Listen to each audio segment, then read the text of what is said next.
की बहुत बड़ी धमकी है। इस पूरे 30 दिन की लड़ाई में ईरान ने यह वाली धमकी नहीं दी थी, और न ईरान की ये वाली स्ट्रेटजी होती है।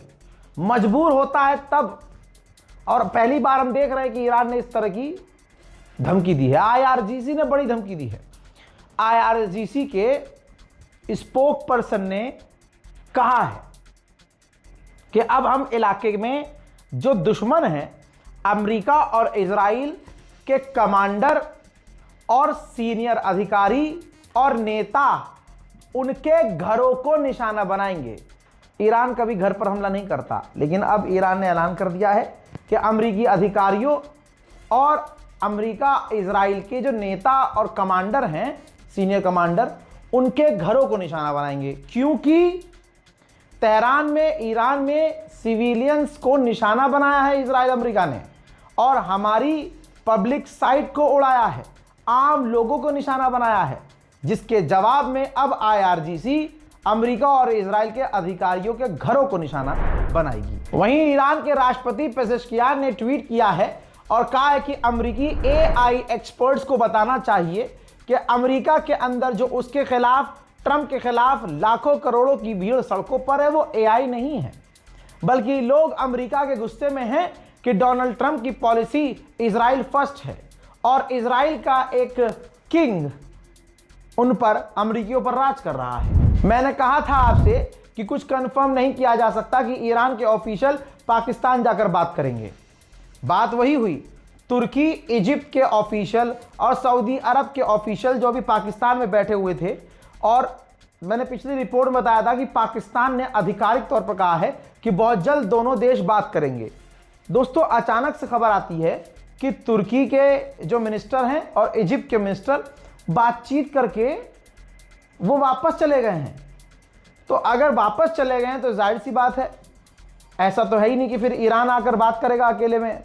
तो अब चीज़ें क्या होने वाली हैं वो समझ से परे है, लेकिन जहां बात एक्शन की हो रही है दोस्तों, जंग बढ़ने के आसार नजर आ रहे हैं। वहीं अमेरिकी एनर्जी इंडस्ट्री के ऑफिशियल्स ने कहा है कि जल्द से जल्द स्ट्रेट ऑफ हॉर्मूज खोलना होगा, वरना अमेरिका को बहुत ज्यादा दिक्कत का सामना करना पड़ सकता है।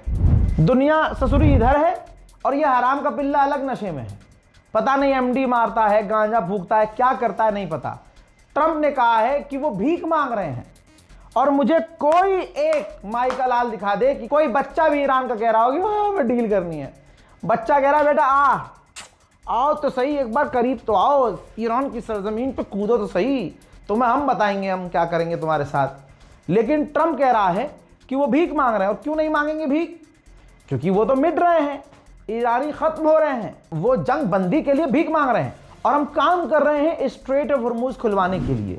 अब आप सोचिए, स्ट्रेट ऑफ हॉर्मूज 30 दिन से जिनसे खुल नहीं पाया, दुनिया का कोई देश अमेरिका के साथ खड़ा ना हुआ। वो सिर्फ तुम अपनी पतलून खोल सकते हो, अपना कच्चा खोल सकता है गुलाबी सुअर, तो इसके अलावा कुछ नहीं खोल सकता। इसके अलावा बता दूं कि जो अमेरिका, जो ट्रंप कह रहा है, जो नेतन्याहू कह रहा है कि ईरान के लोग डरे हुए हैं, कोई एक ऐसा दिन नहीं गुजरा है जिस दिन ईरान की आवाम अपने घर में हो। भाई पूरी रात सड़कों पे अपने सरकार के लिए, अपनी गवर्नमेंट के लिए, अपने रहनुमा के लिए, अपने सरदार के लिए, खामनाई के लिए सड़कों पर प्रदर्शन कर रहे हैं, और उनकी मांग है कि ईरान। दोस्तों, ड्रैगन वर्सेस टाइगर गेम अगर आप खेलते हो तो ध्यान से सुन लो कि ये टोटली इलीगल और फ्रॉड गेम है। क्योंकि एक तो ये गेमिंग कंपनियां किसी भी तरह का गवर्नमेंट को टैक्स नहीं देती है, ना जीएसटी देती है, ना इनकम टैक्स देती है। तो आप सोच लो गवर्नमेंट इनको कितने दिन तक चलने देने वाली है। और दूसरा, ये फ्रॉड करते हैं प्लेयर के साथ। जब आप इन लाल पीली चाइनीज एप्लीकेशन के अंदर ड्रैगन वर्सेस टाइगर खेल रहे होते हो तो आपको लगता है कि आपने इनका पैटर्न पकड़ लेते हैं। फिर आप सोचते हो यार गलती कर दी, 100 की जगह पूरे 10,000 ही लगा देता, 20,000 हो जाते। लेकिन आपको ये नहीं पता कि आप उनका पैटर्न नहीं पकड़ रहे हो, वो आपके पैसे बढ़ाने का पैटर्न पकड़ रहे हैं। जैसे ही आप मोटा माल डालोगे, बड़ी बैट लगाओगे, सारे ये सारे पैटर्न खामनाई के लिए सड़कों पर प्रदर्शन